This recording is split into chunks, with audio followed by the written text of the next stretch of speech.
Okay, I wonder if everybody can hear me. Bills, you there? Yes, sir.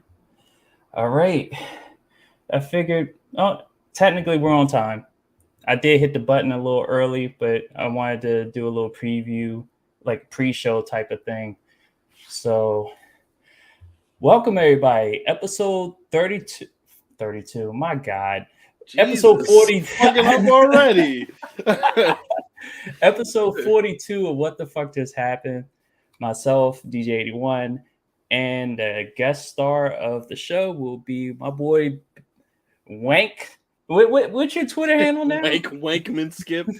Wankman Skip. Wasn't that one of your your My 2K? players like way back Uh-huh. a couple years ago, like 2K18, I want to say a few I years think back. so. It was a white guy, Yeah, wasn't it? it was a white dude, yo. That dude, that was the best shooting my career I ever had. That motherfucker was automatic from three. Crazy. Mm-mm-mm. As you can see, I can change the backgrounds at will. So I wanted to at least change from that. I could also do this one if anybody's interested in No Man's Sky because they just released an update. Kind of dope. It was update 4.0, which I think some people are upset because they're no longer gods in permadeath mode. Oh god. Sucks to be them. I need my Xbox back so I can download that game again. Speaking of which, I've already been playing the NHL 23 trial. Okay, yeah, because I downloaded. I saw a tweet. I was like, "Damn, motherfucker! If I knew this shit was out hours ago, I would have downloaded it." Because I typed it in to see what time it was coming out tomorrow. I'm like, "Shit, it's already out." Yeah, because I know the Live King he tweeted earlier, and Mm-hmm. and it's funny because the actual EA NHL they tweeted maybe a couple hours after that. I was like, damn, I've already played the demo when the game's loading up, and then I've already played. I played against your Bruins, Oh god. and it's funny because what I did was I set everything. First of all, everything is at default 3 minutes. So I stretched it out to like 20 minutes. Mm-hmm. I didn't change any of the sliders right out the gate. And here we are. You and I always talk about sliders, no matter if we are about to play the game or have played the game just a little bit. Mm-hmm. But I haven't touched any of the sliders. I think other than teammate and CPU penalties. Um, and out the gate, it's playing pretty good. Defense, I Oh actually wow. noticed today. Oh God, I Wow. noticed today when I was holding possession in the offensive zone that Boston was kind of moving as one. Like you seen them trying to cut off passing lanes with the poke check, like just holding the stick out there. And I try to Oh tell wow. everybody that they're active sticks now. So it's just like you can't really get those passes through like you think you're gonna get them through. You actually have to use the saucer pass. See, you and me are so similar because like we always talked about don't put mechanics in the game that the CPU isn't going to use against us, like that Mm-hmm. only we can use. Right. Like I remember, like there's been a couple of games that have come out, and it's just like we never see the CPU use some of the tactics that they advertise in the trailer. It's always the user using it, but it's never the CPU utilizing it. So, like for example, like I always see you use, just kind of holding the stick out in the passing lanes. You do that a lot, but the Mm-hmm. CPU they rarely ever did that. Right. And I always wondered it because I think another thing I was always wondering, and folks, if you're just tuning in, we just got right into it because, when we were doing first and frame rates, that's just what we did. So it's no change over here. So, but yeah, there were a couple of moves that they instituted that the players can do, like bouncing the puck off the wall and kind of going around the defender. Mm-hmm. I haven't seen that done by the CPU yet, but I would hope that they have that type. But what is it? The new mechanic, the what is it? Last chance, the desperation Oh yeah. Mm-hmm. moves. I've seen it a little bit here and there. It the lengths that I play as far as like the periods, I'm probably going to see Mm-hmm. them more likely than not versus people who are playing it in a microwave 3 minutes, 10, five Mm-hmm. minutes or whatever. Because I'm like, when I played the demo right out the gate, with the 3 minutes, everything just went by quickly. It had penalties. You were getting like Right. real stats, but you Mm-hmm. really didn't see much of the action. And contextual player point outs. And I was actually in sync with the AI as far as who I needed to get the puck to. Because there was one instance when I was holding offensive zone against the Bruins again, I had Carlson point the stick at the guy I wound up passing it to because I had recycled a little bit within the zone and pulled it back out, but wanted to get it to my defenseman. But Carlson was already pointing to the defenseman. I was like, cool.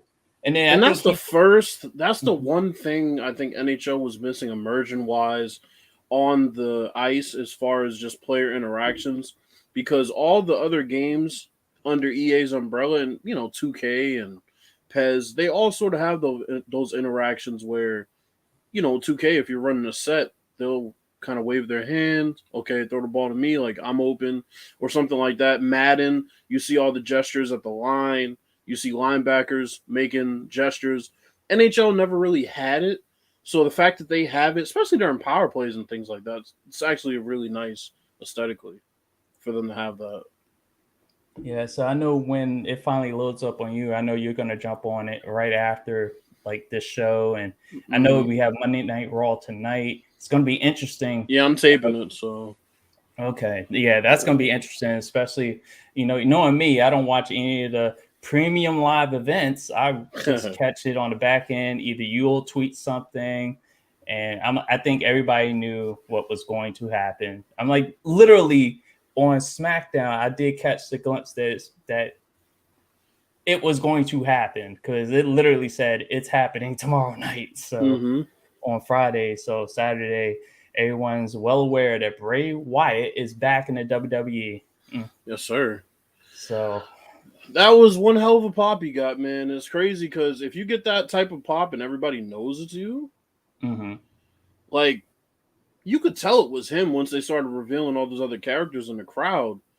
By the time he pulled that mask off, he'd already gotten like 2 or 3 pops, like big ones. And then he finally got that last big pop when he pulled the mask off. It was one of the loudest ovations in recent history. It wasn't louder than Punk's, but shit, I mean, it was up there. All right, we got Subliminary Sports. With this like? I'm guessing he's asking if we're gonna watch. I know he's watching football. Yeah, you're probably catching in the background. We're in this day and age where everybody's multitasking, so we are. We're definitely gonna. I'll probably tune in while I'm playing NHL again. I did like spend the $5 just to give my Series S some play because it hasn't been played in quite some time. I don't even have Game Pass Ultimate anymore.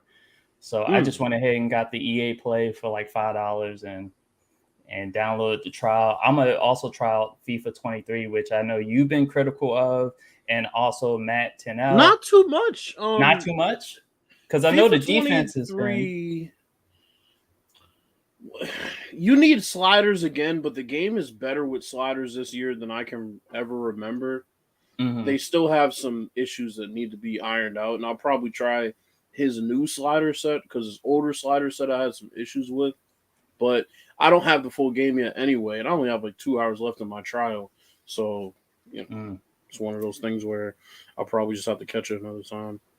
Oh, and for those of you that are wondering why I'm wearing this Washington Nationals championship apparel, because it was yesterday it happened, right? That the Mets ended their season again with another L. It's just the way of life these days for that team. No matter how big you think you are, and I know Bills wants to talk about this because it's one of the greatest unsolved mysteries of all time in Major League Baseball. How can you be that good and still choke? NY Kia. So, okay. I got to give some backstory about this tweet. So, I meant to put the question in the original response to him because I basically put a tweet out after I saw the Mets were just completely fucking falling apart. And I'm like, I want to ask something, but I don't want to feel like I'm gaslighting people. But it was something that had to be talked about because, look, they were 10.5 games up in June. The league started to dwindle. By August 10th, it was back up to 7 games. They ended the season, I think, losing the tiebreaker with an identical schedule to the Braves. And then you come out the first game, you get hold out. then the second game, you save your season. And the third and final deciding game for the series, you have one hit as a team. What the, like, how did this team go from people arguing who's the best team in New York right now? Is it the Mets or is it the Yankees? Both of them were losing their fucking division leads. The Yankees held on. The Yankees got to sit and watch all this bullshit transpire. The Mets couldn't even play themselves into the postseason. And just think about this. They don't even have the best home run hitter. Fernando Tatis ain't even there. And also on top of that, Juan Soto has struggled the whole entire time since he became a Padre. Yes. But on the other hand, Josh Bell and the resurgence of Manny Machado. He got it started. Josh Bell got it started that first game. Against the person who had it left in the tank for Game 7 in 2019 for your hometown Nats. Had nothing left in Game 1 as he was getting belted left and right. He couldn't even, like, there was a slider that, it was funny, on two different batters, he had a ground rule double, then he gave up the home run to the, and it was to the same location. It's like it went to the same location, and both batters both hit it over that right field fence. Well, it was a ground rule double over the right field fence, and then clearly over the right field fence. I've never seen a collapse like that. But you know what? I didn't really wear this for NY Kia. Bills, you know who I'm wearing this for, because I've made it clear recently. Because even though he was being factual on the current status of DC teams, MJF, you jinxed the Mets. You can't run from that. You can't hide from it. There's nothing you can do about it. Just know, and I'm not a Yankees fan, so I have nothing to do with it, but just know this. The Yankees are better than the Mets, and you know it now. Okay, anyway. So why are we here? That was actually a great two-man monologue. Wouldn't even be a monologue since it's two people doing that. So what would it be, like a dual log? Because you think stereo log. Stereo there you log. go. Stereo log. There we go. All right, so think we needed to finish off, well, talking about, if I had left that at that, it was going to be a plausible moment. But talking about Ime Udoka and what has transpired.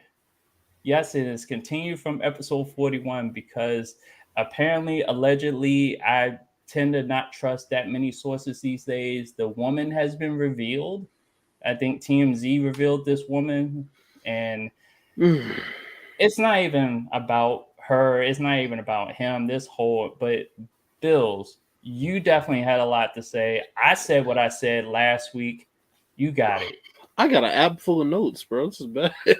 I took these notes from the press conference, I think, and then after the press conference, and that shit kept getting added on. I just kept adding in my notes.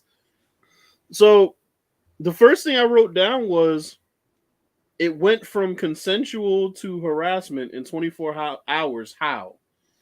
The reporting of it. First, it was they were in a consensual relationship that violated the rules of the team. So what does that tell you? That says, okay, well, maybe the Celtics have a rule within their organization that says two people that work together cannot have relations. Fine. Within 24 hours, it went to, well, we thought it was consensual, but it turned out not to be consensual anymore. And then he basically was trying to still get at her, which brings me to my next point in my notes, which was a relationship in July that these so-called staffers acknowledge was consensual, call it what it is, which basically says, look, they were smashing and the relationship was consensual, and because of the significance and the standing in the organization of who he was sleeping with, this is how the story began to twist into, let's take the onus off of her and let's put it strictly on Ime Udoka. So the next part would be, I write, the unwanted advance doesn't eradicate a consensual relationship. It only adds a caveat after the ended relationship. So let's say Ime Udoka kept reaching out to her after the relationship ended, and those were the unwanted advances, which I highly doubt, by the way, he was doing, because I don't think he's quite that stupid to put himself in that type of situation where now we're getting into harassment and all those sorts of things. Let's say that's the case. He could have been saying good morning. He could have been saying a multitude of things, which in this day and age gets misconstrued as harassment, unwanted advances, because that's the leverage that women have. And look, I'm not one of these people that think that the women are just the most evil creatures in the world, but we got to call it like it is. There are a lot of times that women do make claims and they're not held responsible when these claims are found out to be bullshit. And that's really what we're talking about here, right? Because nobody's talking about that unwanted advances thing anymore. That has disappeared. Yeah, that went by quickly. Very quickly. To the point where the owner or the VP in the press conference, he wasn't willing to say what the violations were. He wasn't willing to really say anything. You could tell that this was a well-coordinated smear campaign on Ime Udoka, because in most situations like this, there are far more details given as to what happened. You don't have to say who it was, but if you're going to say there were a couple of violations, what were those violations? You didn't debunk anything that has been reported, which was really the issue. The only thing you debunked was who were the females. Everybody's posting the females. They were all wrong. Okay, cool. But you're not talking about what actually happened that got this man suspended for an entire season and not fired. That's what people are not looking at. This man was suspended for an entire season. What warrants a season-long suspension and not a firing for a coach? If it's a player, that's one thing. And then the other important thing is the league didn't step in. This was strictly a Celtics punishment. The league has no, they have no, what's the word? I mean, they have no grounds. They completely just fell back and was like, y'all have no grounds. This. They have no grounds to step in, right? Mm-hmm. Okay, so what I put next was suspending him for a year while his job is in jeopardy is bullshit. So you suspend a man for a year and then you say, well, we'll decide. We don't really know what he can do to save his job. We're going to decide after the suspension or during the season at a later date if he's going to keep his job or not. That's fucked up. So now he has to deal with a year-long suspension and he can't look for another job because he's still under contract. And at the end of that, he could still get fired? Oh, hell no. And then when Stephen A. Smith said he heard that he was given the options to Ime, he was given the options to either resign, be fired, or take the suspension. Ime took the suspension. Mm. To me, I think he knew if he resigned, it would look worse on him. Mm. Yep. If he got fired and he chose to be fired, in which case he could go wherever he wanted to, I think he knew the smear campaign would be worse because they can't give him a non-compete.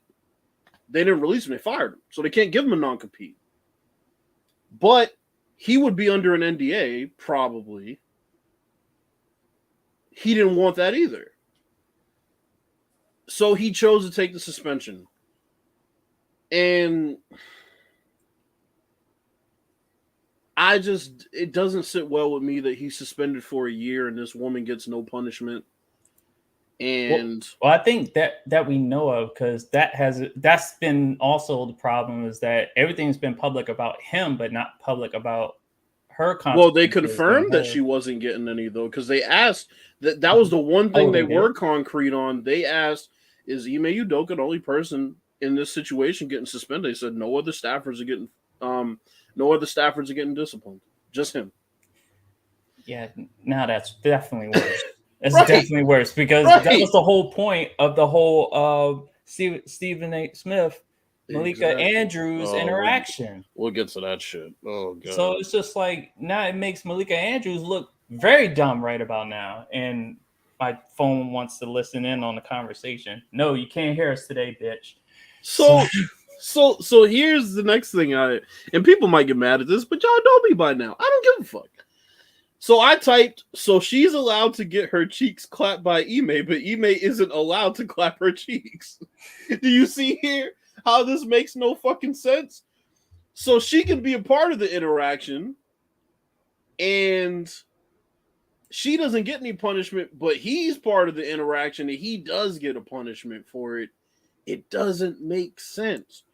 And once again, this shit never gets out in the NBA. Just like Stephen A. Smith said, those are 3 executives that were fired for the same shit last year, and nobody knew about it, never heard about them.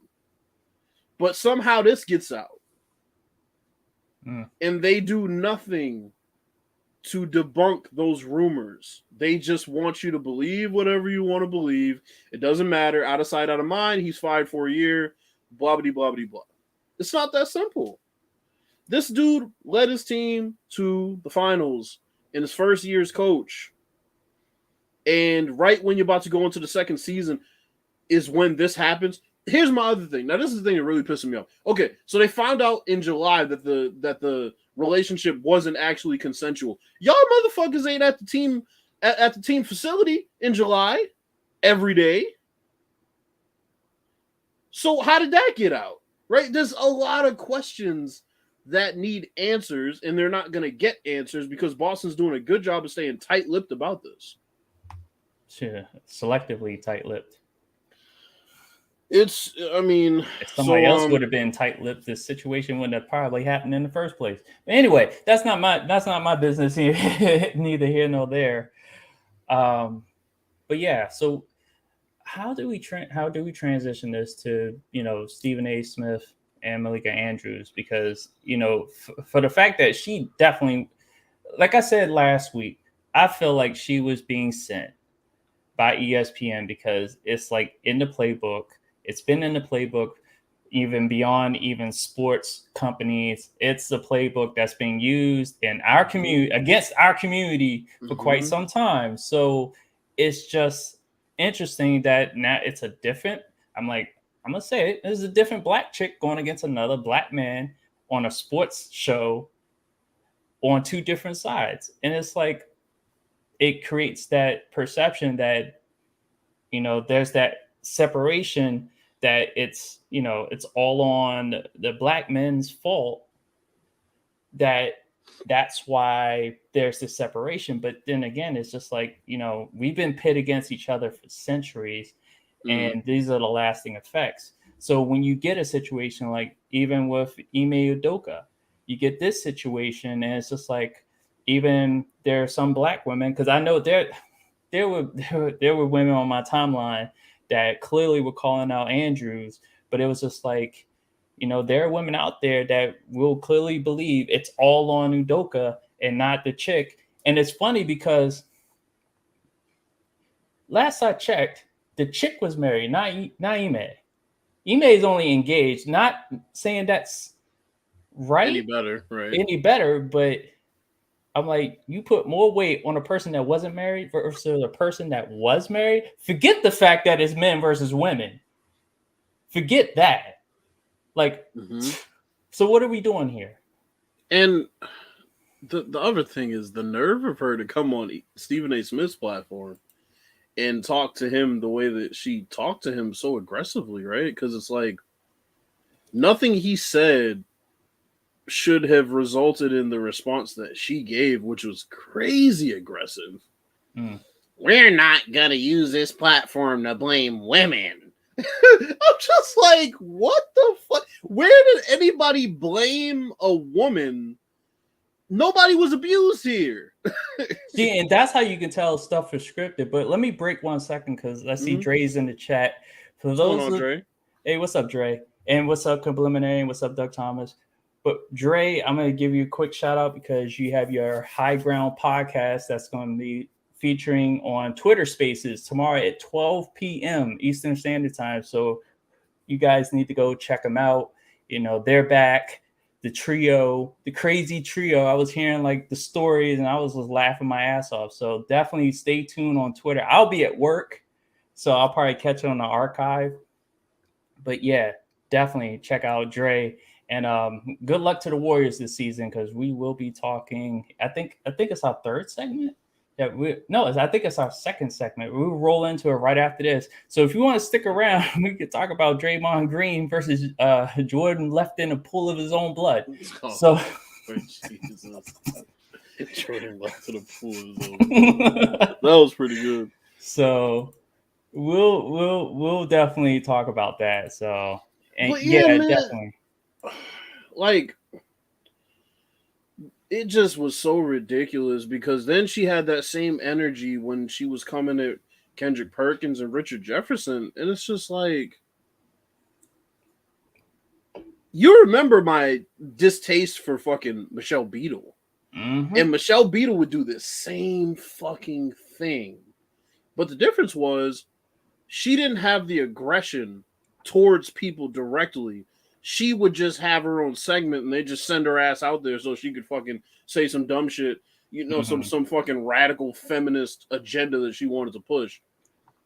Malik Andrews is literally just having conflict with people on air. Right.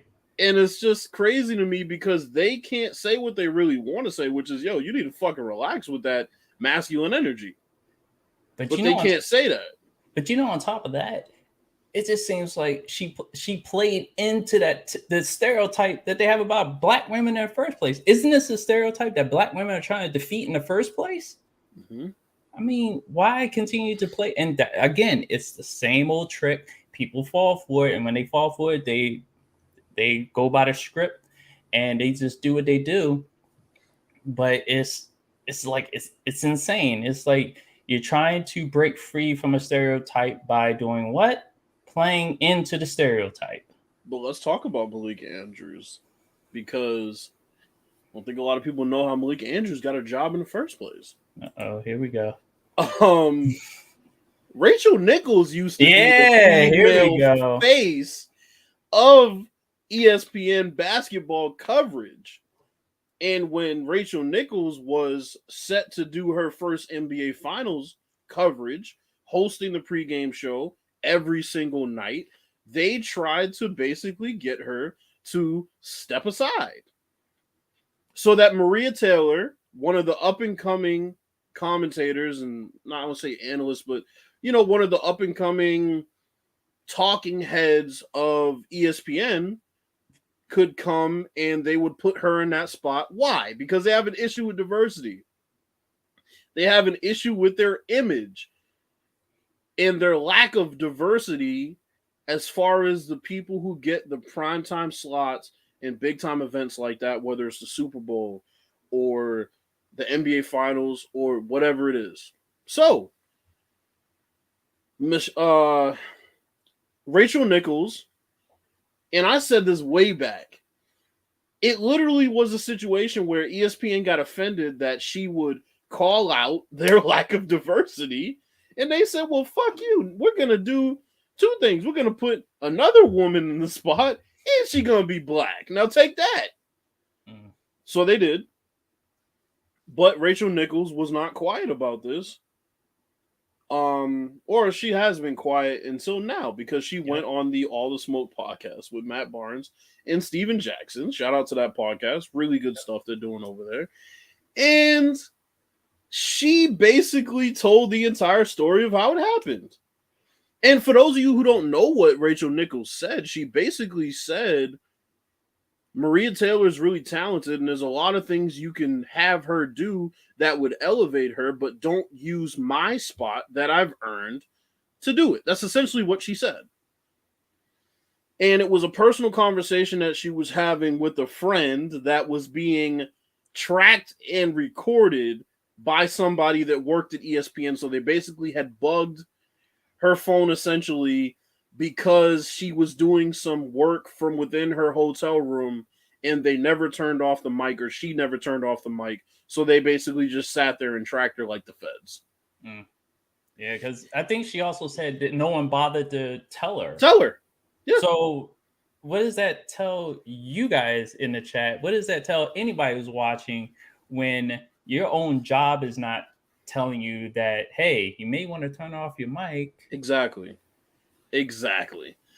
So now everybody that bashed Rachel Nichols because of something she said that was taken completely out of context, they feel dumb as fuck now.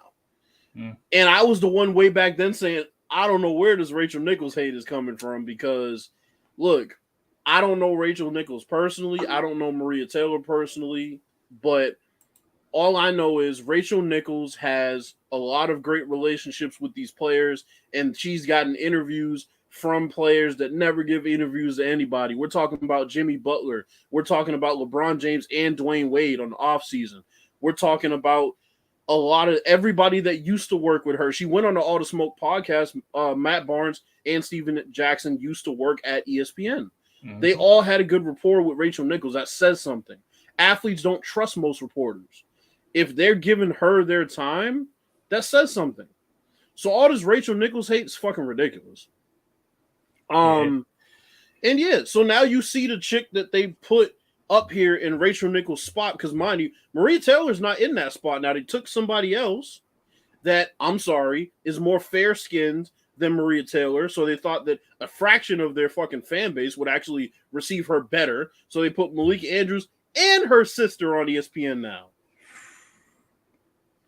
See, it goes to show how much attention I actually pay attention to ESPN.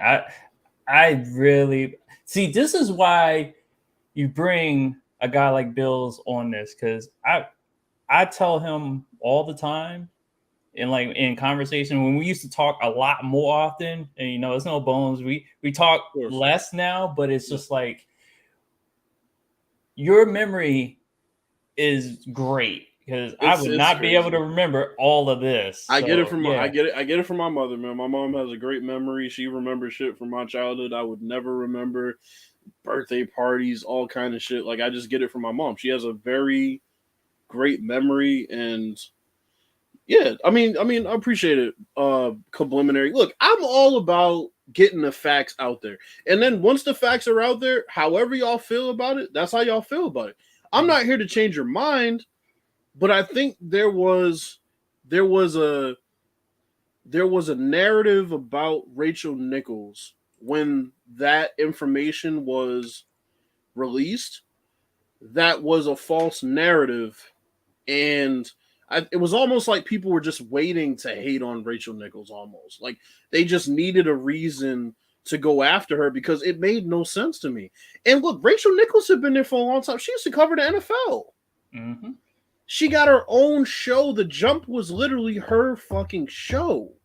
They would bring different NBA guys on it. T-Mac, Paul Pierce, Kendrick Perkins, Steven Jackson, Matt Barnes, Chauncey Billups. That's how long she was doing that show. They took her own fucking show from her. And they took the NBA Finals gig that she earned, which is a big time upgrade in pay, which is a big time, platform for a woman to be on. Mm-hmm. They took it from her because she told the truth and opened up a whole new can of worms about that network, which everybody really already kind of knew, but they just sort of forgot. It was out of sight, out of mind. But I have a book about ESPN that talked about this way back. And I forget the name of the book. If I find it, I'll tell y'all. But I have a book about ESPN. This book was made back in the early 2000s talking about the issues with diversity. Mm. Talking about some of the reasons why they put a Stuart Scott, right? And there's nothing against Stuart Scott. Rest in peace. Stuart Scott was great at his job. But the reason why they would peddle some of these, some of these cultured folk out in a timely manner, but the ones that truly were doing all of the legwork, they weren't getting the same opportunities. So I see Dre puts out, he says, yeah, it's great to get the facts before we assume and blame with that situation. And with that situation, it's very clear to see that ESPN is full of shit, hence ESPN shit. And if you look at ESPN as a whole, they signed Stephen A. Smith to that big contract, and he's kind of like the face of ESPN now. But if you look at the old guard, the people that used to work at ESPN back when ESPN actually was fucking entertaining, those people were either paid to go away, fired, left and went to Fox Sports 1, who thought they were like the fucking WCW. Oh, we're gonna kill ESPN. That commentary is gonna come out when we talk about AEW, because that's ooh. Okay, go ahead, Bill. Yeah, no, but I mean it's ESPN. They've built a huge conglomerate as far as covering sports 24/7. But at the same time, everything around them is starting to come out and make ESPN look really fucking dirty. You can even talk about Adam Schefter leaking out Tom Brady's fucking retirement. That was some dirty business. You can talk about the people who, look, I love Woj, but they criticize Woj for his coverage of this Ime Udoka situation because he left it on a cliffhanger.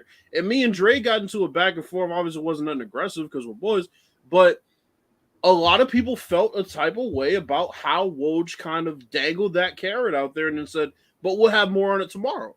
And he left everybody to sort of build all these rumors about the Ime Udoka situation. And, ESPN started to turn into a bit of clickbait and, narrative-based reporting rather than reporting the facts when you have all the facts. So, all right. So it leads to wonder. It's like, it's almost like, what's next? Like, I'm like, because right now, Ime is just suspended. And even if when he serves his suspension, apparently he's still going to be left in limbo because there's going to be some other steps he has to take. I'm sure there's going to be like maybe sensitivity training, sexual harassment training, even though there technically was no sexual harassment. But once it's alleged, then it's just like you have to go through it. And then it's just like, it doesn't even guarantee that he'll have a job afterwards. So he could still get fired after all this is said and done. And then we're talking about a guy whose career as a coach probably won't be able to get a high school job at this rate. I'm like, meanwhile, you got people like Brett Favre who continue to run his podcast in the middle of a scandal that nobody is really covering other than these smaller little sites. I'm like, it's starting to creep into the mainstream a little bit, but we all know what that's about. ESPN not really talking about it. I know my TV's off right now. I'm looking at a blank screen, but anyway, that's basically ESPN talking about Brett Favre. So, all right, so we're gonna move on to the next topic because that's still going to be an ongoing situation.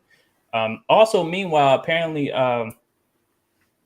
Sean Watson is back in the Cleveland Browns facility, so he can't practice with the team right now, but he is back in the facility. November 14th, they said. Yep. And then December, sometime at December 12th or something like that, I think will be his first game that he's eligible to come back. Well, either way, there'll be a happy ending somewhere. Whoa. Jesus. Anyway. Speaking of that, wait a minute. I'm not going to spend that much time on this. Go ahead. We told you back when FFR was still going, It was a witch hunt. We tried to tell y'all. And look what happened. This man got suspended because he settled out of court with a bunch of these women that had no intention of going after him criminally because they knew they had no ammo. And here we are. Here we are. We told y'all before this. What was it? Like the early stages of the pandemic, we were trying to tell people that this was a witch hunt. The fact that he was the first one to tell you guys, and y'all still fell for it. He got out ahead of it and was like, yo, he basically was like, I know y'all gonna hear some fuck shit about me. Right, exactly. Don't worry about it. I'm gonna clear my name. Yeah, everybody forgot about that. I'm like, usually you hear it on the back end. No, you got it on the front end and still fell for the back door. And here's how bad it was, right? Just the last thing. The Texans tried to pile it on enough to the point where they could basically release him without paying. That shit didn't work. He went and got paid all this guaranteed money on Cleveland. He still wins. So he still wins. And check this out. So he winds up getting suspended he got suspended for 11 games. I originally was okay with the 6 games because that would align. And matter of fact, me and the judge were thinking the same thing. You set a precedent with Ben Roethlisberger. You suspended him 6 games. He appealed it to 4. I'm like, for a guy who allegedly raped a woman in a college bar where the camera footage all of a sudden disappeared, only got 4 games. You mean to tell me a guy with no footage gets 11 games? And he set out the previous season. So technically, he's already served a year suspension. Deshaun Watson's suspension was longer than Ray Rice's suspension when they knew that Ray Rice struck his wife in an elevator. And I don't give a fuck what the NFL tells you. They had that tape. Yep. They were just hoping they didn't get out. And people forget, before that tape came out, his suspension was a slap on the wrist. So, all right. Yeah. Speaking of slap on the wrist. Slap on the face.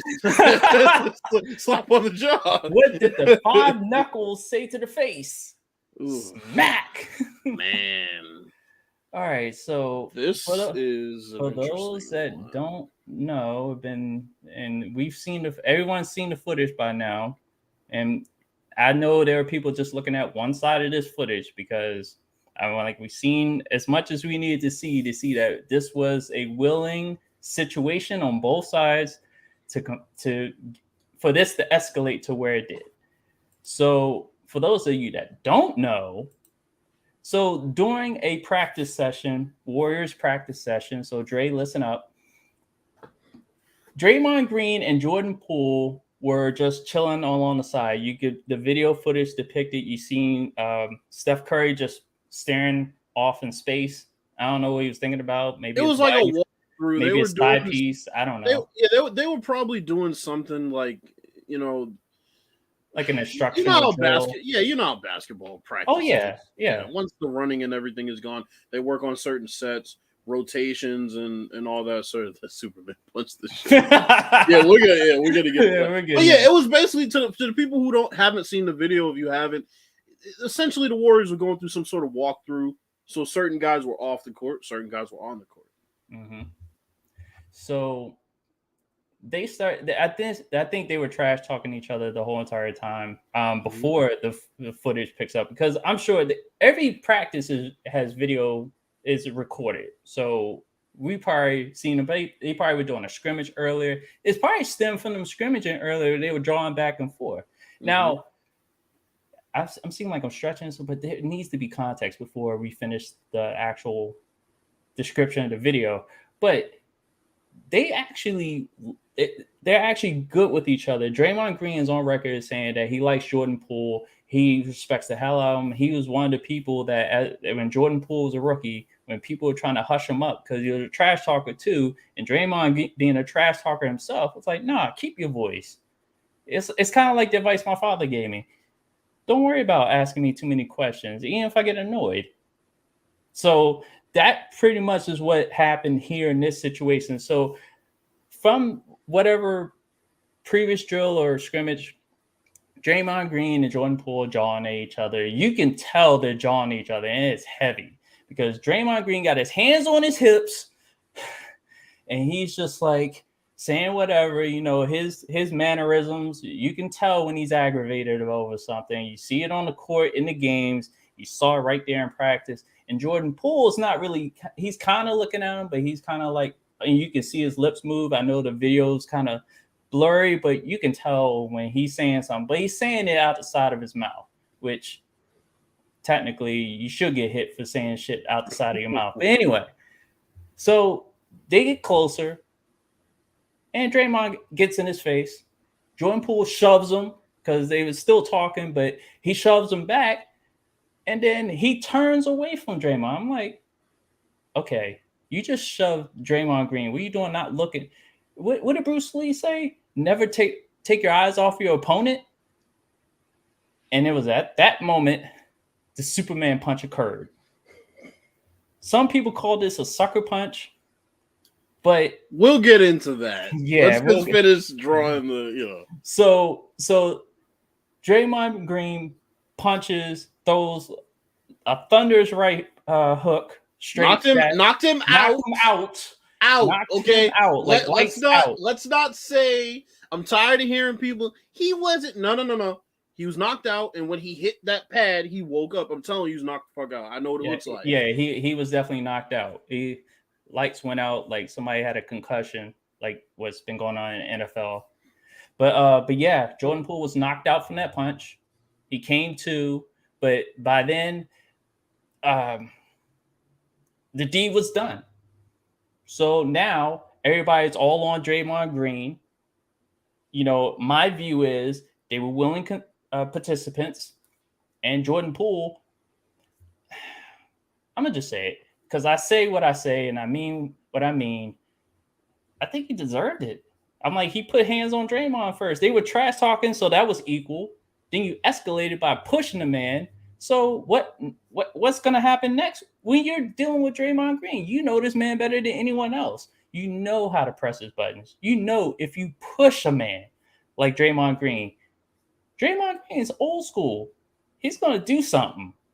Now, Bills, I'm gonna let you take this from here because there's a couple things that stick out to me, and I know Dre's seen me talk about this before with how I feel about Draymond's standing in the organization, and the first thing that stood out to me was the fact that nobody was reacting to this and nobody was trying to get in between them. Everybody was ignoring this. They were saying some inflammatory shit, and everybody's just the closest guy literally, like, he was walking around the situation. I was like, right, the most passive aggressive. I'm like, what? I'm like, if this was like the Bulls practice in the 90s, somebody would have got between the two. And that's the thing. We have these guys that want to call themselves leaders, and I'm calling them out. Fuck it. I like them as players, but I'm going to call them out. Iggy, Steph, Clay. I don't give a fuck what drill y'all are doing. Y'all should have squashed that shit right there, or one of the coaches should have squashed it, especially Steve Kerr. Look, timeout. We're stopping the drill. Both of y'all get out of practice, go fucking cool off, or shut up, stop talking to each other, cut that shit out. Didn't happen. Nobody even looked in that direction. Draymond goes over to Poole. Nobody looks in that direction, right? And to me, it says two things. The first thing is they let Draymond take shit too far.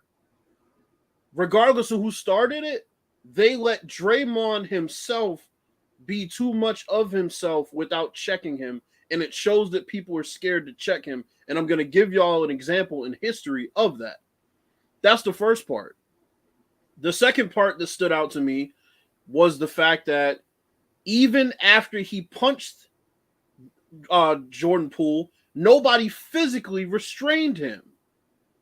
He walked away himself. Nobody grabbed him. Nobody shoved him. Nobody did anything. He punched him, stood around for a couple seconds, and walked away. Draymond Green holds way too much power in this organization. I've said it for a long time. Draymond Green can do whatever the fuck he wants to. He won't be punished. He won't be traded. He won't be scrutinized by anybody on his team. They won't check him. They won't call an intervention. None of this. And that's a big issue. And the fact that the Warriors tried to basically hide what happened and then the video came out and they couldn't lie anymore is even worse. Because I'll take y'all back to a situation where Draymond was extremely fucking toxic and it didn't require it. Do y'all remember at the end of that game against the Clippers where Draymond went and got the ball at the end of the game and Kevin Durant was calling for it, and Draymond sprinted down the court and turned the fucking ball over. And they're walking to the huddle and you see him and Kevin Durant going back and forth. And you see Draymond say some foul shit on the bench. And you see Kevin Durant have that look like, did you really just take it there? And what was revealed later that he actually said? Draymond Green called that man a bitch and said, we never needed you. We never wanted you. We don't want you here. We don't need you here. Mm-hmm. Draymond got suspended for 1 game for that. 1. Proof that he said that is the fact they actually suspended him then. They can't really suspend him now because they're so close to the season it wouldn't make sense. Right. But it just shows you Draymond has too much power within that organization. Nobody is man enough to step up and check him and say, yo, you got to fucking chill out. You just punched this dude in the face, regardless of what happened. I'm going to get to who I think is to blame and all that. But, like, you just punched this kid in the face because y'all were trash talking in practice.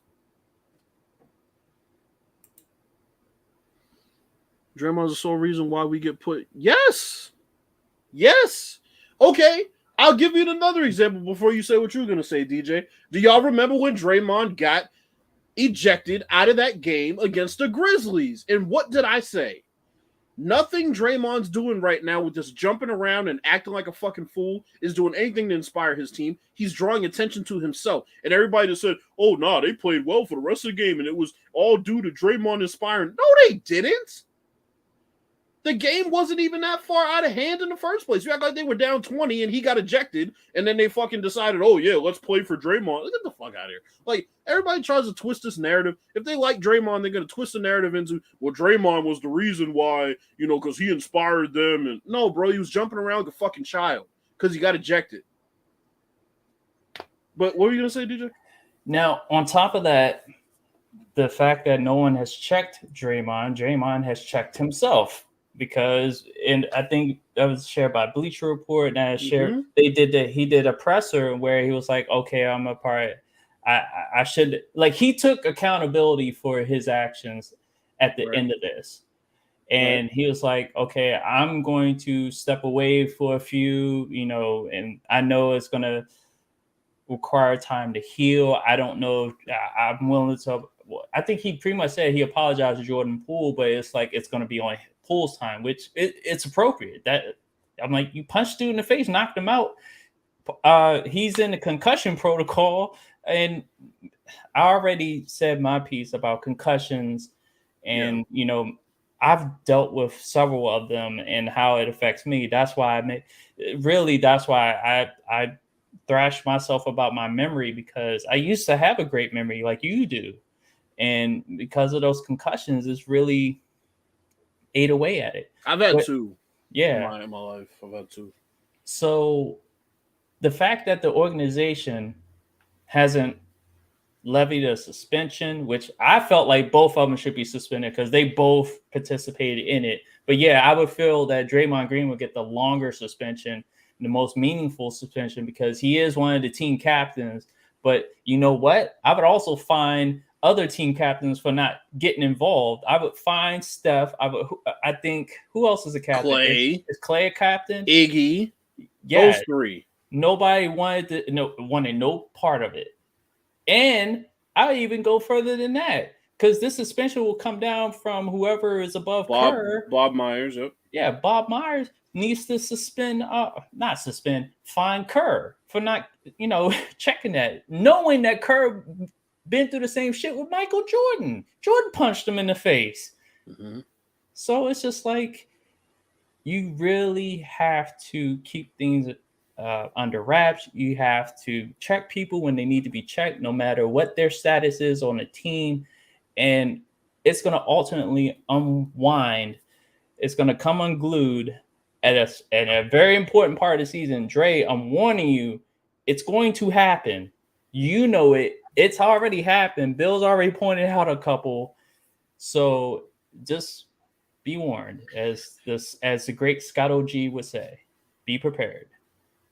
And how's he doing in the first place, Scott OG? We haven't heard from him in a I've while. talked to him off and on. We like send funny clips and shit like back and forth on Instagram, but I'm sure he's good. He's just coaching his kids, and seems like they're all in good health, so that's great. Yeah, I see some of the posts. I'm like, especially his daughter. She got a great jump shot. She already. does. Yeah, she does. All of his kids are crazy talented. They all play above their grade in sports. It's amazing. So let's get into whose fault I think this all is. Right.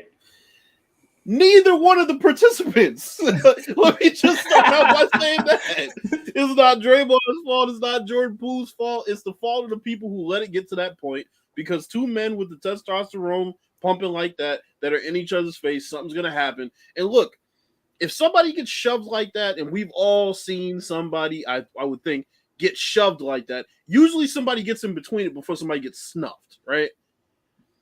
And unfortunately, let's see what Dre said. Here's what I truly think. Right time. Get rid of him. That's interesting. We'll touch on that. That's interesting. Everybody has seen somebody get shoved like that. That was not a little shove. And I see people on YouTube. Rich Eisen has a podcast, and one of his fellow podcasters, one of his crew, said it was a little shove. It was not a little shove. Jordan Poole's about 6'4", 220, soaking wet. He shoved a 6'7", 250 and above dude, and Draymond moved back a couple feet. He pushed that man as hard as he possibly could. That was not a little shove. That was a let's fight shove. Even if you're trying to get somebody off of you, there was a way Jordan Poole could have done it. But because tempers were flaring so much, they were to the point where a fight would start if somebody didn't step in between it. That's exactly what happened. Now, Jordan Poole is from a different generation than Draymond Green is. Draymond Green is from the generation where you shove me like that, you getting snuffed. Jordan Poole's from the generation where y'all just keep drawing back and forth in each other's face. Now, in my opinion, I don't think that Draymond was necessarily wrong for how he responded, because I talked to my best friend in my entire life. We've been friends since the 7th grade. We've been best friends. And I told him, and he agreed, I don't care if it's you. If tempers are flaring and you're in my face and I shove you like that, you know what that means. And I know what that means. That means something's coming back at me, and I got to be prepared for it. Because at this point, I shoved you with the point of getting you off me to the point where it's like, I want to shove you down to the ground. And you hit me. I can't be surprised about that. From what I see and heard, Draymond wants to play with LeBron. We're going to talk about that Max Deal situation too. So yeah, man, it's like some people grow up in these pacifist communities, and they grow up in 2022 and they might be 20 years old, 19 years old. They don't really know how the real world works. In the real world, regardless of where you are, if you shove the right person like that, you're getting knocked the fuck out. Yep. Because that's the international signal that you want to fucking go. There's a way to get somebody off you without shoving them like that. Draymond Green got shoved back a couple feet and nobody got in between them, and the tempers were already flaring to the point he walked over to Jordan Poole. They weren't talking trash right next to each other the whole time. Draymond made his way over to Jordan Poole because it was clear that Jordan Poole said some shit that gave him the bunny ears, like, oh, you really want to do this, right? And it's not me advocating for it. I'm telling y'all what the reality is. That's the thing. Somebody's going to, just like they did on the Rich Eisen show, on that YouTube comment, they're going to take it into me saying, oh, I think that Jordan Poole deserved what he got. I'm not going to say he deserved what he got. I'm saying that it resulted in that because he invited that by his action prior to that, and everybody around that let it get to that point is the reason why it happened. Because it could have been prevented. You can't tell them to police themselves. They're mad. Right. When you're angry, you're not going to police yourself.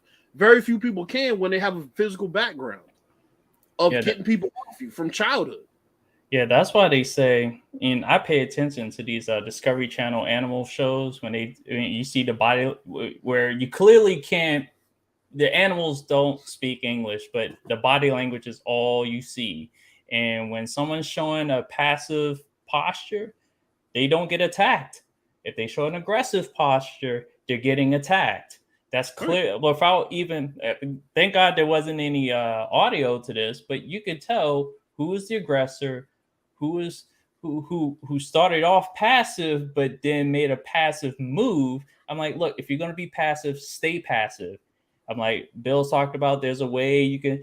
I'm like, you just place your hand. Like, I've seen cats do this. When one cat is being aggressive, I've seen a cat place their hand softly on their chest and kind of like back You can off. even do the forearm and turn away, like, yo, bro, get out of my like, face. No, get out I'm my not face. I'm not trying to do this, whatever. Yeah, there's a way body language wise you could show that, look, I don't want to fight you. It's definitely not here. We're not meant to fight each other. It's just trash talk that's gone too far. But two people in a hideous situation are not going to look at the overall aspect of it. But that's why everyone else should be as responsible, if not more responsible, because they're willingly ignoring the situation. That's why I depicted Steph Curry just staring off in space, because he can hear that. You ever be in an argument with somebody and you just want to tone them out? That's exactly what Steph Curry did. Stephen Curry acted like he was on a bus in the hood. Mm-hmm. It's none of my business. Or on the train in New York. It's none of my business. Some motherfucker's over here with his dick out on the train. None of my business. I'm just gonna look around. My headphones were on. That's how they were all looking, right? Pretty much. Like, no, you're a leader on this team. Like, what are you doing? Because I've seen that happen in the NBA before. I've seen people get shoved like that in the NBA before. Mm-hmm. You know what happened? People stepped in between, or the guy got punched in the fucking face. That's literally what happens every single time. You don't shove somebody like that. That is provocation for you to have something coming back at you. I don't care whether people view it as me justifying it or not, because I already explained I'm not justifying it. So if you continue to go with that, that's just what you continue to go with. I'm telling you, that is how people react. And look, even if it's just in my culture, I'm telling you, that is how people react when you physically provoke them. And the tempers are already to the point where both dudes are just like, yo, like, we can go right now. Well, that leads into the next situation. I think our last topic. Oh, well, let's talk about a couple things that Watson, Dre said, because he did talk about getting rid of Draymond and the max deal. I forgot about that. Okay, go ahead. So, well, what do you think about the getting rid of Draymond thing? I don't think they should, because he's their defensive anchor. Even though I think because of him, they play defense well. I'm like, yeah, he's getting up there in age, but is there anybody who can be a defensive anchor that you can put in his role? I think if you replace Draymond Green with somebody, you'll get basketball-wise, you'll be better, but you won't be as battle-tested in situations like the playoffs. Yeah, because you look at how they won that finals, they literally shut down Tatum. Right. And it seemed like that was the theme of the Golden State Warriors. It wasn't so much, they're just hitting all these 3-point bombs or whatnot. They were playing defense and team defense at that, anchored by Draymond Green. Now, I know there were stretches that each of them were I think Steph was the one that lasted the longest throughout the season. But each of them had their own little injury span. And then after that, it was like, all right, let's go. The playoffs are here. We're all here. We know that we're more defensive oriented than we were in the past. Let's show these people that we're not just about scoring 120, 130 points per game. We can also shut your ass down. And that's what happened. Draymond was trash in the finals. To me, he was garbage. Mm-hmm. But every team needs a guy like Draymond, right? Because Draymond doesn't just affect the stat sheet. Draymond is a guy that can give you a spark with his hustle and his intensity, right? And it's hard, like I said, they'll get better basketball wise, right? They might score more points, or they might have better floor spacing, right? But it's the intangibles that Draymond brings that will be lacking. So then these leaders that didn't do shit in practice are going to have to really be leaders and step up collectively and match the intensity that he would have brought by himself. And I can tell you right now, I've seen Steph and Clay. They're not intense guys. They're not vocal leaders. Mm. Iggy, he's on his way out. He's going to be an assistant coach in like a year or two. He signed a contract to come back this year, but he's basically just making money, more money as a player on the bench right now, just chilling out than he would as an assistant coach, and that's why he came back and they signed him again. He's going to be an assistant coach. He's done playing. As far as the max deal thing, I remember when Draymond was going to leave and go to Detroit to sign that max deal that he wanted, and they still didn't sign his ass for max. They signed him for 5 years, $90 million, back when that was still kind of a lot of money, and he still hasn't gotten that max deal that he wanted, and I think he's frustrated with that.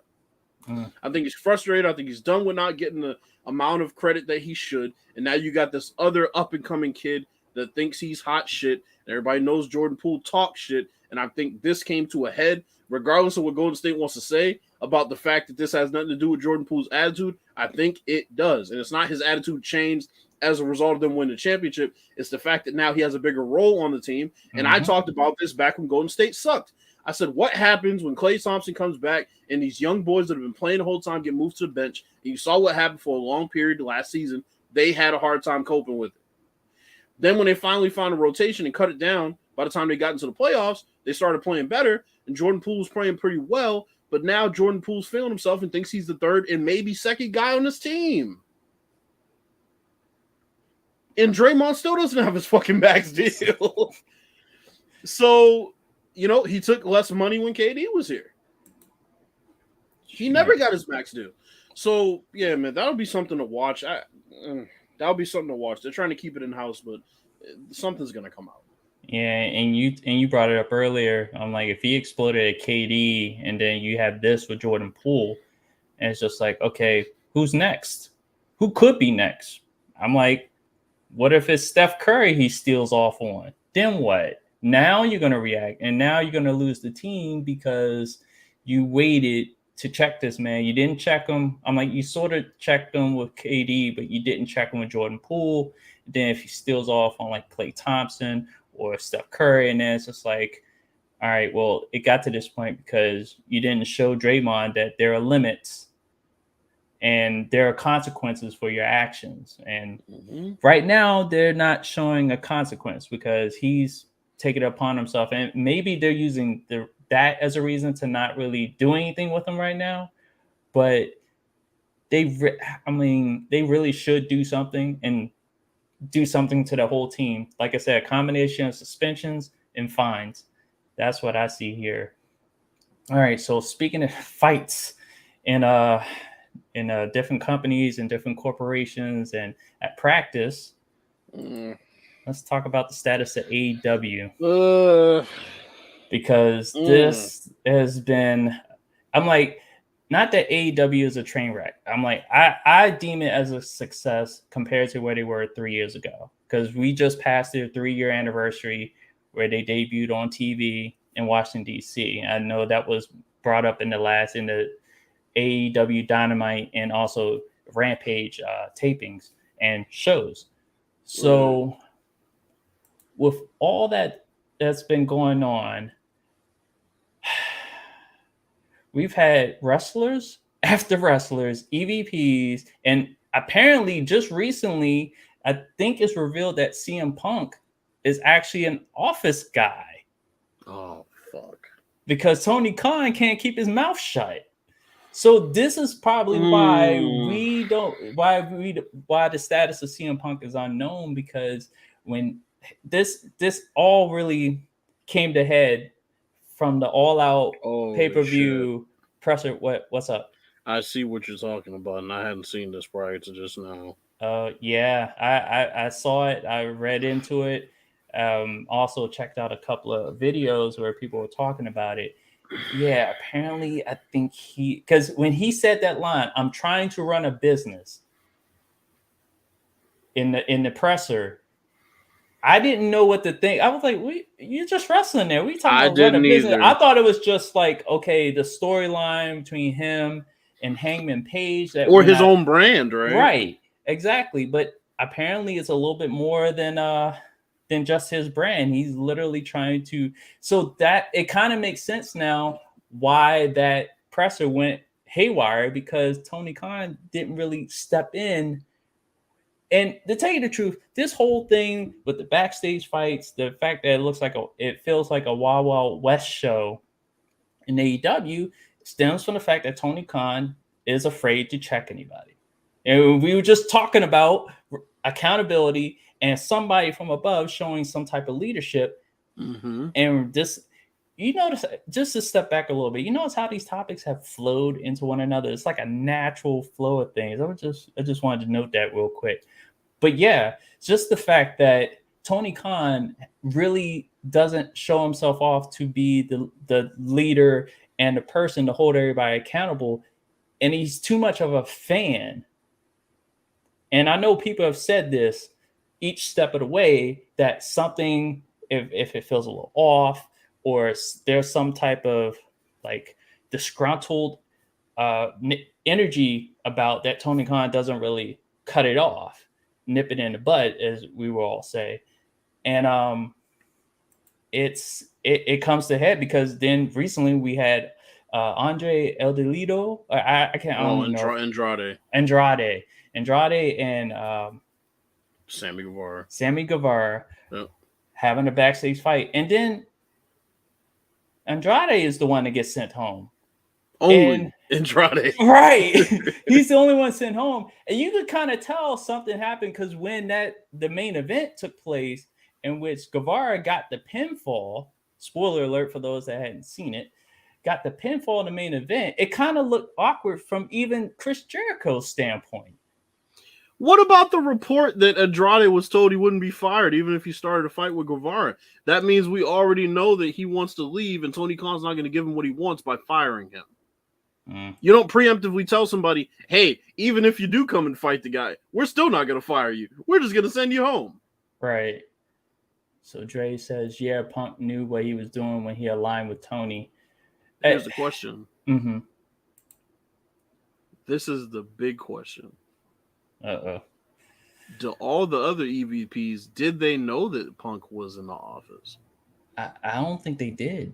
Mm-hmm. I don't think they did. Mm-hmm. If they knew, they wouldn't have charged into his locker room. See, that's the thing that people tend to forget, is that you don't just charge into a lot, whether you know the person's status or not, just the fact that I'm like, yeah, Punk said what he said, but that line means a whole lot more now that he said, I'm trying to run a business here. It's just like, oh, he possibly could be in Cody's former role, and could be the reason why Cody left in the first place because of them three whatevers. Well, because let's think about, why would CM Punk be so brazen as to criticize not only them, but their boy, right? The issue is when you get into a role like that, and you saw Cody Rhodes leave his EVP slot in a company that he had a big part in starting, when you say something like that, I'm trying to run a business here, and you realize that really what he's criticizing is their role compared to his, how he's acting in his role compared to them. If you go back and listen to the press conference now, that's what it sounds like.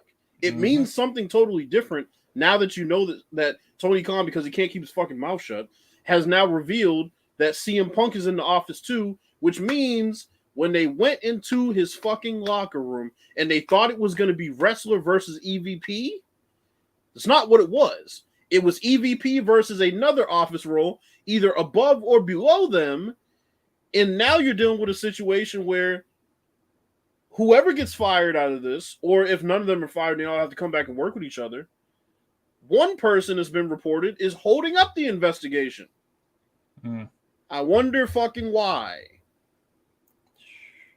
So now all this comes out during the time where we see that Sammy Guevara's had his second scuffle with a fucking employee. Mm-hmm. And all it makes me think of is the fact that I talked about this shit a long time ago with AEW. Everybody thinks I'm an AEW hater, which I can't be because I fucking watch the show all the time. I'm not an AEW hater. I don't like the way the man runs his fucking company because it's affecting the on-screen product.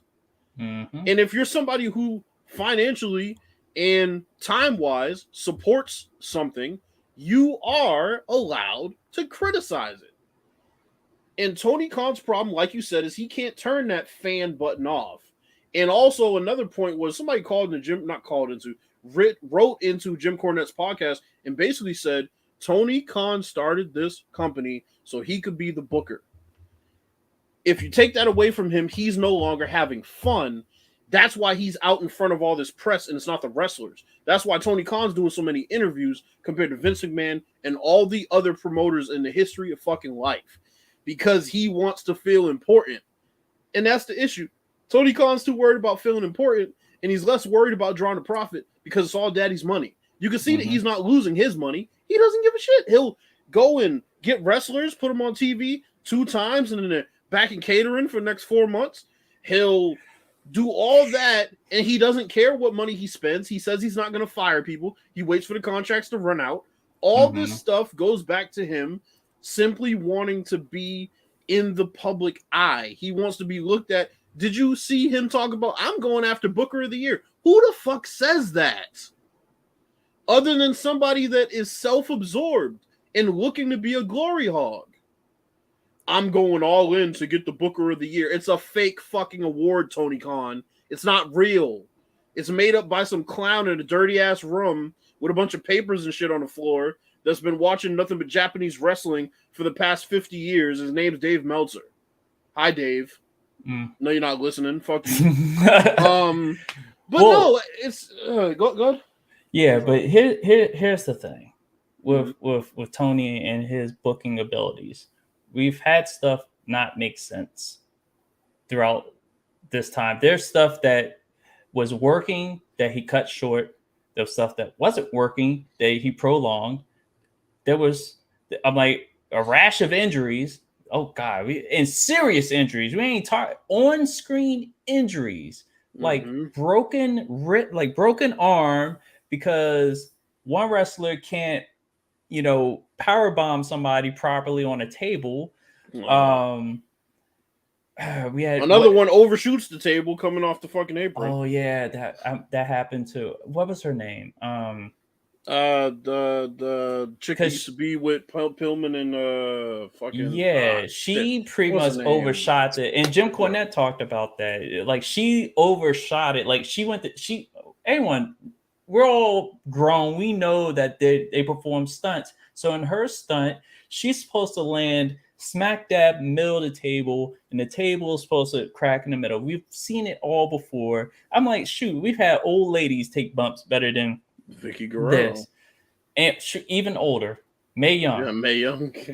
And her stunt, even though it was guided by Bubba Ray, but it was from further up. But the fact that it was performed properly and for an old lady to take a bump, that was quite impressive for her to be able to deal with that. But this chick overshoots the table completely. Her legs clip the edge on the opposite side, and I think she almost hit her head on the back of the railing. But here's the thing. We've had several wrestlers that will either dive through the ropes, that will crash into the barricade, which is like, why are we using 1990s style barricades in 2022? Why are we using those sharp ass posts that Dax went and he lacerated his. They said it was a life-threatening injury, not a career-threatening, life-threatening injury. He got that thing stapled. It was disgusting. I haven't even seen it. I heard it was terrible. Yeah, and that's true, Dre. He does keep WWE in his mouth. And even though I find it cute at times when, the competition takes shots at each other, but you don't really see, I'm like, you kind of see it from WWE here and there. At one point in AEW, it was almost every segment But it's that it was. also when they're equal, right? Because Mm-hmm.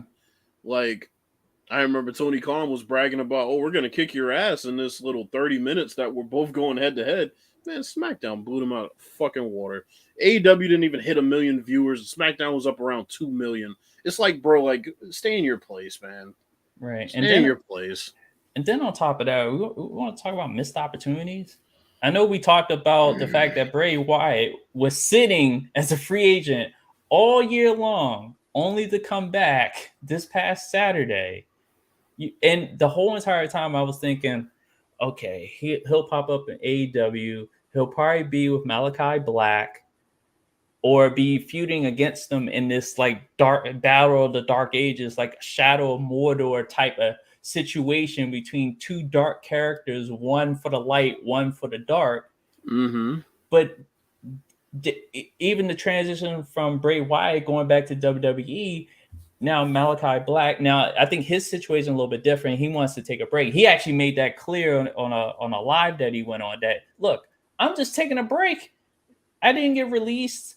There was no conditional release. I don't know why everybody's running with clickbait stories, but I was just taking a break. But even his character has been misused. Andrade's character has been misused. A lot of the originals that were with the company live have since had their contracts ran out. I just found out today that somebody's contract ran out a while ago. That wasn't even I thought was still with AEW. And Sim Gaming Network told me this. It was Scorpio Sky. He's no longer with AEW. Well, and it was months ago. Jesus I Christ. didn't even realize that. And shout out to Sim Gaming Network. Me and him were talking earlier. So because he had put out a tweet, and I think he no longer. If you go to Scorpio Sky's Twitter, apparently, he no longer has AEW in his bio or whatever. I didn't even realize that, and it was just like, yeah, he had tweeted, and then that was it.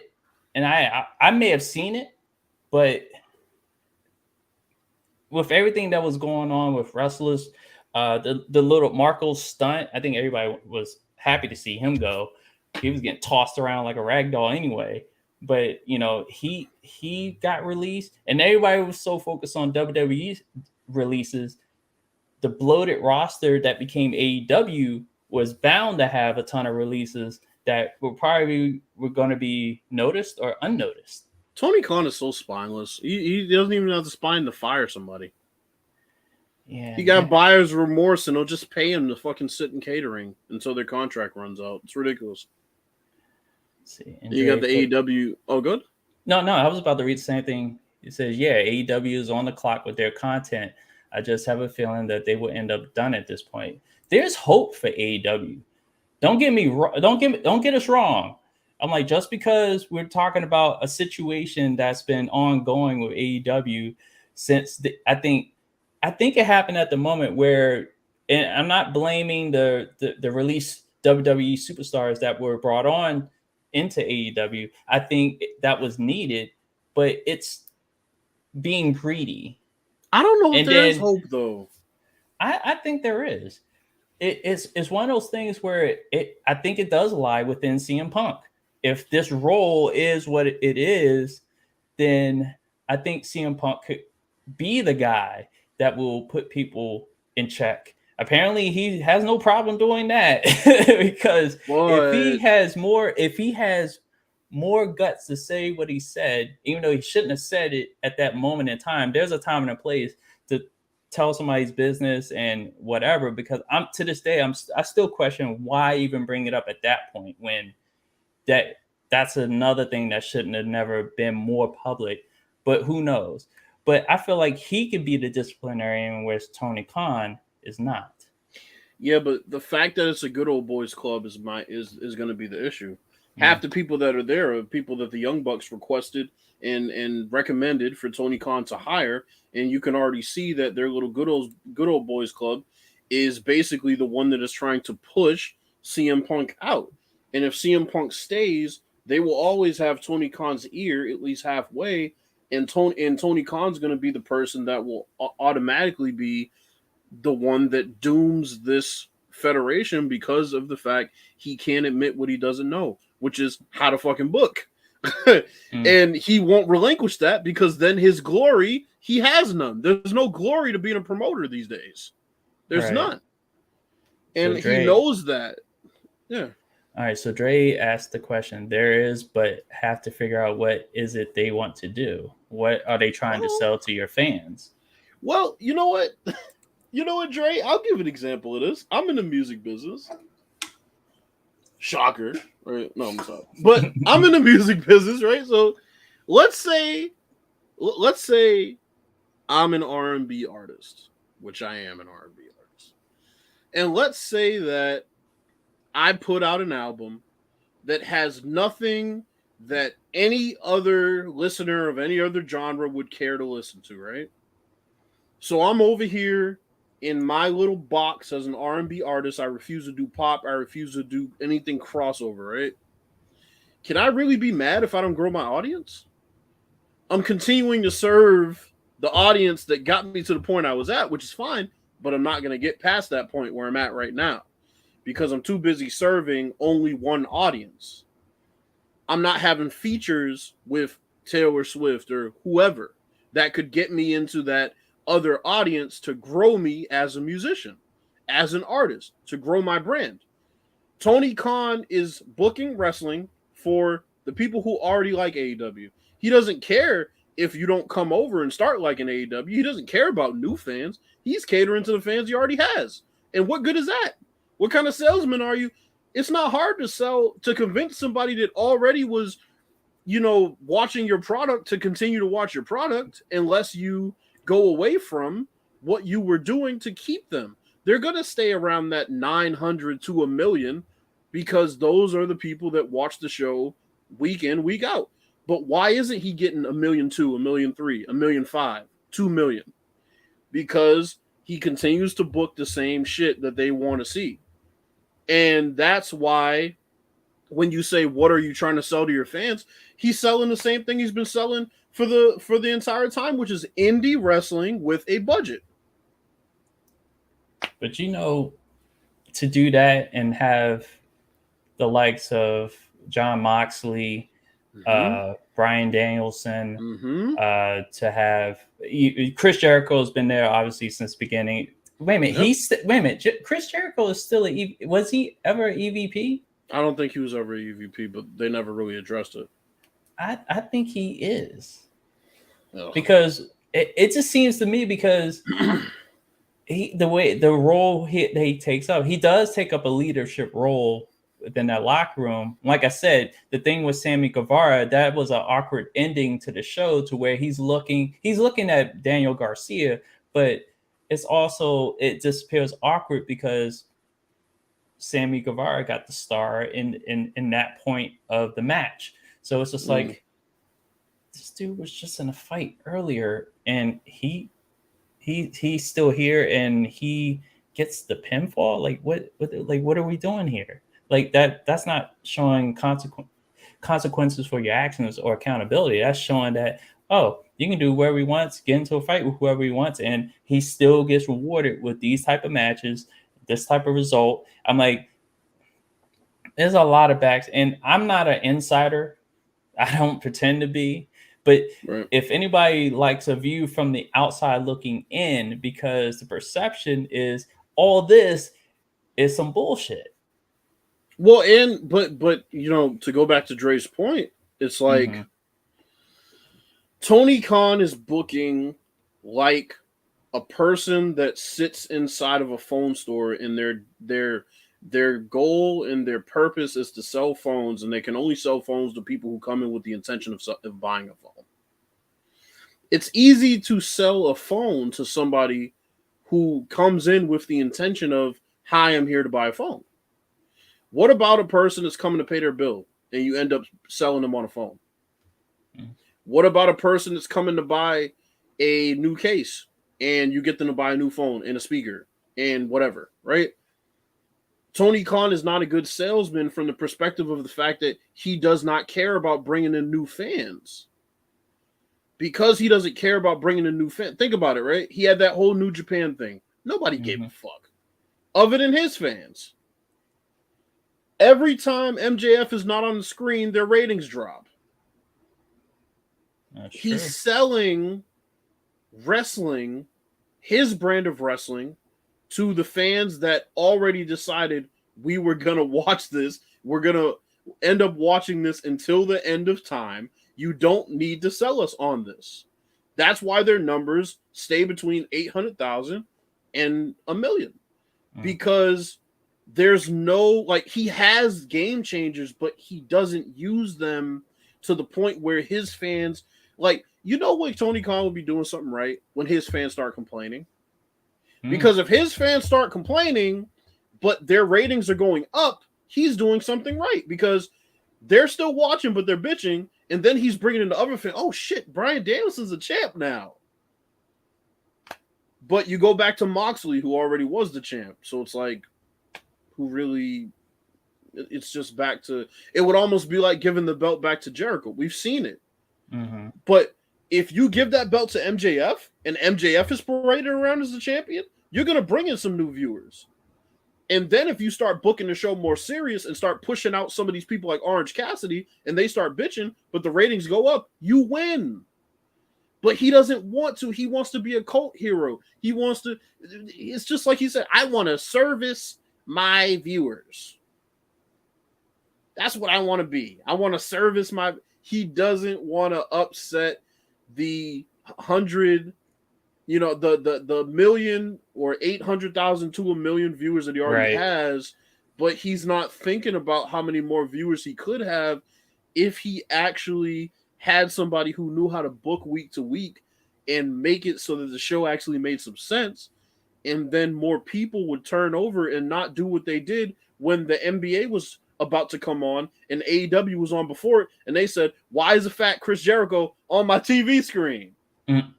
Why is this fake WWE shit on TNT? I've never seen it before. They weren't being complimentary of the show. When you had casual fans, because those are casual fans, they didn't plan on watching. They turned over because they thought the NBA was coming on. They figured they'd just watch whatever for the last couple of minutes. They see a fat Chris Jericho and somebody they've never seen before in their life. And he's wrestling them. So from their perspective, as a casual fan, they're like, I don't want to watch this shit. This is whack.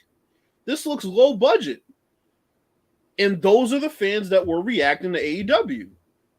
And then the fans that love AEW were attacking them. Oh, you just don't know what you're talking about. That's right. They don't know what they're talking about. But what they see is not some shit that is looking professional to them. And that's the issue. You're ending your show with a fat Chris Jericho and some fucking guy that they've never seen before, and they don't want to see. It's Orange Cassidy. Why is this skinny guy doing fake kicks to this guy? You know what I'm saying? Orange Cassidy was getting a push. Did it bring in any casual viewers? No. Their ratings have been the same for a year and change. It's plateaued. They're the new company. They beat NXT and got so much credit for it, even though NXT was the C team of WWE. It's like, how long can he live on these merits of like, bro, you had all the money in the world. You had all the money in the world. You signed every former WWE wrestler that you wanted for as much money as you wanted to. And your ratings have plateaued. And you couldn't sell 4,000 tickets in New Jersey for an upcoming show. Let's talk about that. Let's talk about the ticket prices. Let's talk about people not coming back to support it, right? Let's talk about that. This Washington, D.C. show had like 3,000 people. Yeah, they were doing 17,000. And the thing is, it's like for a 3-year anniversary show, I'm like, when I saw like the cell phone footage of people, I was just like, wow, that's smaller than NXT. Yes. When I'm seeing, I'm like, it's Yes. really cozy. I'm like, did they even do it? I don't even know if they did it at Capital One Arena. It felt like No. it did it in the DC Armory, which is I think we demolished the DC Armory, I can um, look it up real quick. but yeah, felt AW like it was at like a local high school, maybe in like anniversary. I'm trying to figure out high school that's near Capital One Arena. It's been a while. Okay, hold on. I got it. DC. Okay, here we go. Because they probably just did it center court and just like closed everything off. Bro, it looks small in there, man. It does look small. And then here's another thing, logistics wise. Oh, okay, I found it. Fuck, Okay. come on, load. Okay, here we go. It was entertainment and sports arena. Yeah, that's where the Mystics play, and it's a lot smaller. Yeah. I remember the motherfucker. Right. And he had the night slot. That's the thing that pissed me off was imagine if WWE said, yo, we're gonna run at 8:00. White would you? Then what? They had a show way earlier in the day, and he had the 8:00 slot, and he's like, I'm not gonna let them do this to me. I have more money. Bro, it's all glory with him, bro. He's like, bring in some casual viewers. Why are more people not watching your show? Why do you have less viewers now than you did 6-7 months ago, or the end of last year? There's a reason, because your booking is trash, and because of the fact that you are not doing anything to bring new eyes to the product. That's really what it comes down to. You continue to book for the people who are already going to watch your product. That's a terrible way to run your business. You already have them. They're going to watch regardless. Why do you continue to cater to them? And you know what's funny? That's kind of like what I did with this show at one point before I stopped it. I noticed that whenever I would start talking about politics, people would complain, but they would just start tuning out. And it's just like, well, I'm also trying to expand here. I'm like, that's the goal. I'm like, that's really the goal of any business, like it's big or small. I'm like, here on the podcast level, here on YouTube, just trying to like see if there are any other types of ears that like to listen to what either myself by myself want to say, or whenever I bring, like I have Bills here tonight, have to say. And knowing that it could branch out to any format, sometimes it's good to go with the flow and understand that, hey, you want to bring in somebody new, you have to be willing to go in a place, even for a short time, that you weren't intended to go in the first place. Like I said, last week, I said I was doing this every other week, and we're here again the following week because we had shit to talk about. And Bills definitely had to get shit off his chest. So you had to make the audible and make the change. It's either you got to adapt to the situation, read your room, and go from there. You're Look at what Dre said. Oh, yeah, let me bring that up.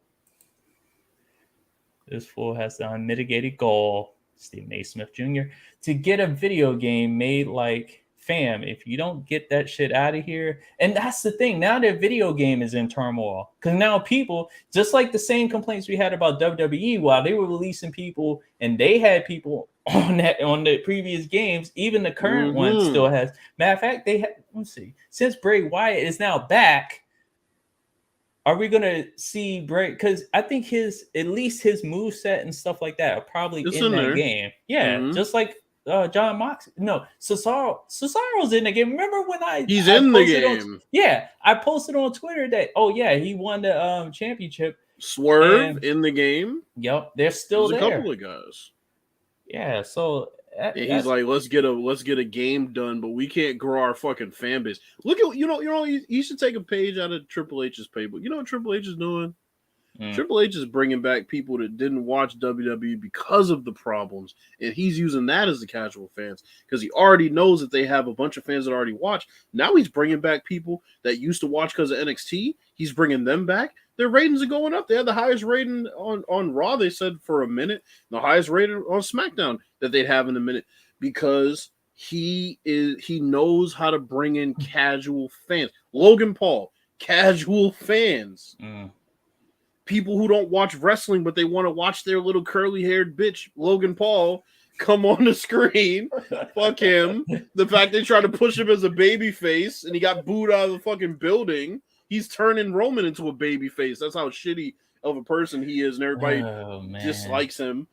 But I mean, Triple H is smart enough to know that Bad Bunny, all these people that they get to bring in that will bring in casual fans, and Tony Khan's like, we're going to bring in some niche fucking Japanese wrestlers that only my fans have heard of. What are you doing, bro? Yeah, and it's funny, just to go back to CM Punk, because now that pipe bomb that he did in WWE, because remember, he was the one that said, what would happen if his goofy son-in-law and whatever take over the show? What's going to happen then when Vince is long gone? Well, Vince not really is long gone. He just got forced out.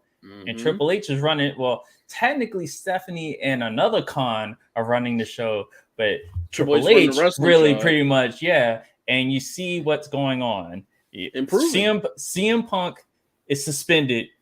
Meanwhile, Triple H is bringing back WWE the way it used to be when you had all those wrestlers, and hopefully they don't squander Bray Wyatt, because I'm like, when he came back as the Fiend, from his theme song to how it was fire until they started doing some goofy shit with him, and then Alexa Bliss got added on, and we kind of knew at that point that, and then the fact that he got squashed by Goldberg, that I'm like, I like Goldberg, but you know, how many times you gonna have this man come back, win the title, and then lose it because of whatever? And obviously that regime was responsible for all that. So, and Dre, look at that.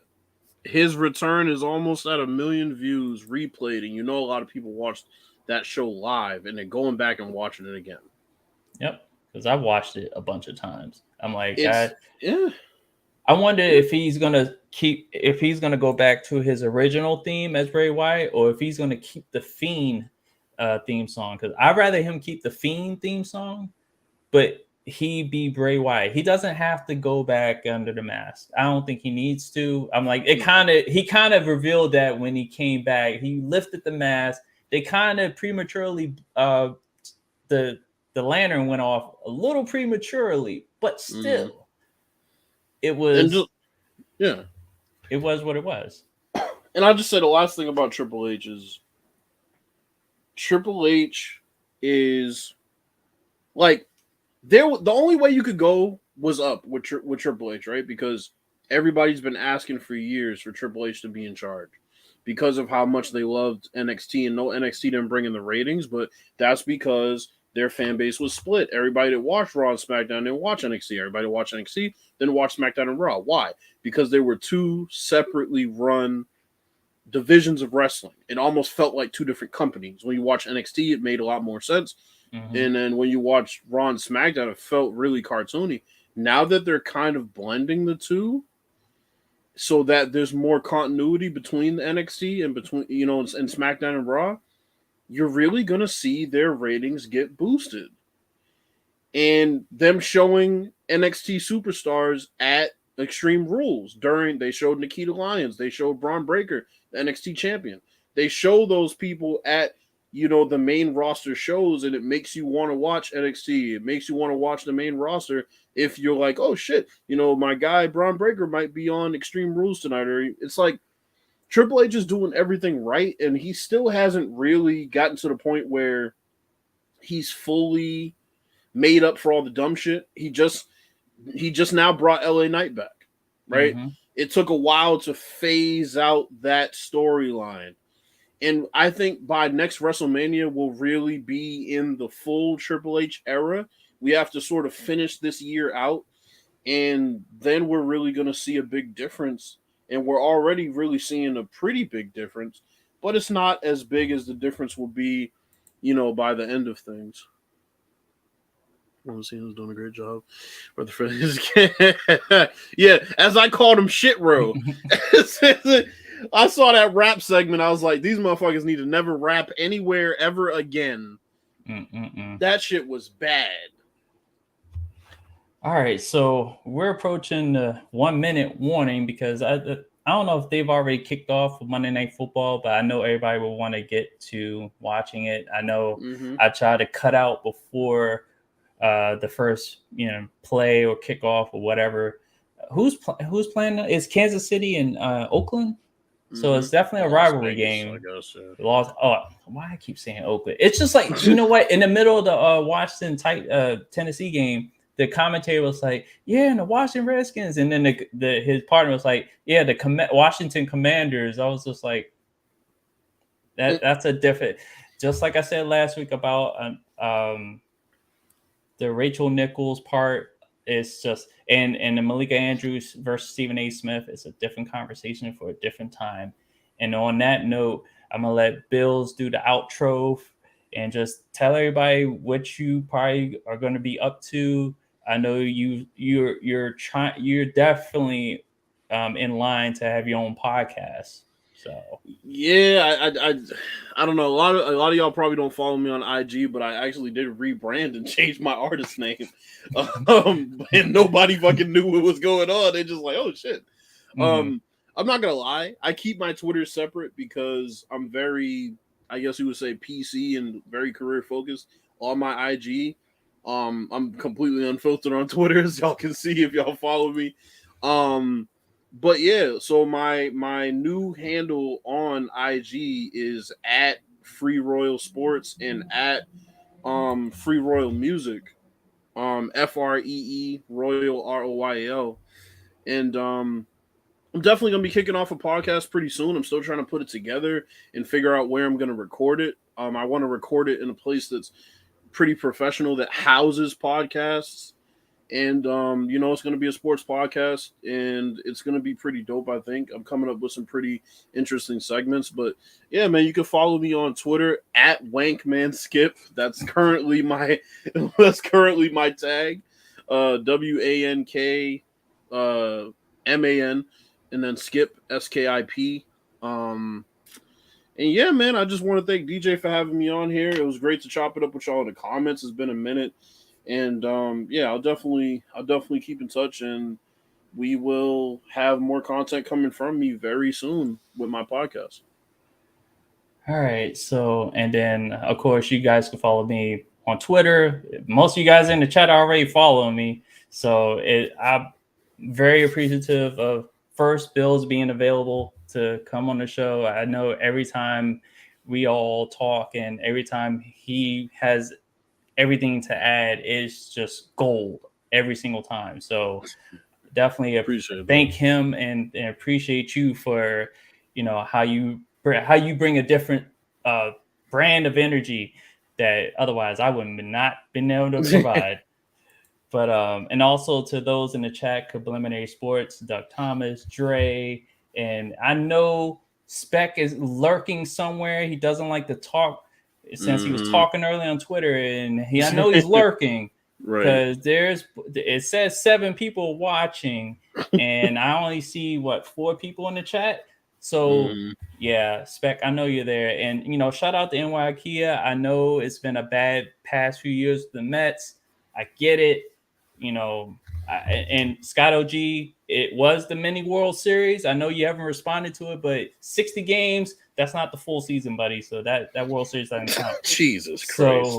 And I'm going on record real quick. I know it's your outro, but I'm going on record saying the Dodgers and the Yankees, neither one of them will make the World Series. You heard it here first.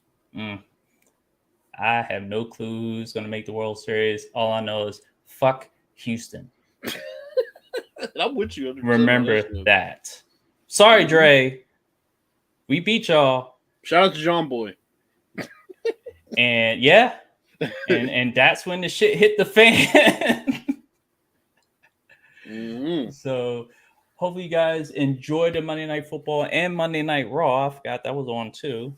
Quickly, I forgot about that. See, and the NHL. Oh yeah, and the NHL trial, and and for those that paid. Tour.